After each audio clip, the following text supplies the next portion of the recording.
When I tell people what I do, I get a lot of blank stares. People do not generally understand, how can I benefit from going out and spending some time with horses? Most people don't see the richness and how it can really take us into deep territory around leadership, emotional intelligence, mindfulness, self-awareness, all those things. So my process, first of all, involves fully understanding what the goals are.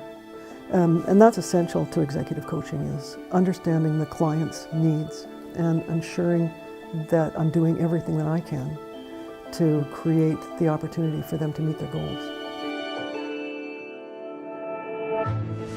At first I was a bit nervous to get close to them, and the closer I was coming to them, the safer I was feeling.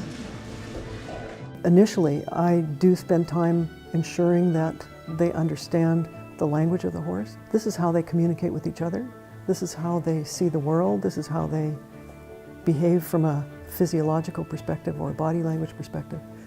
And we can mimic some of their body language and their communication styles with our bodies. So that I like to incorporate in my work is that kind of knowledge sharing, so that people have an opportunity of having as rich and full a relationship with the horses as possible. Evelyn was talking about how you could draw the horse with you and have the horse follow you, which is something I've kind of heard about before, but in all my work with animals, I'd never actually done that. I was able to connect with Cricket pretty well right away. I brushed off her coat because there was some dust on her coat, and so I had a good connection with her. And then I sort of just invited her to follow me, and she followed me really easily. And then I decided I wanted to see if I could push her back, and she was like, nope. She just kind of stood there.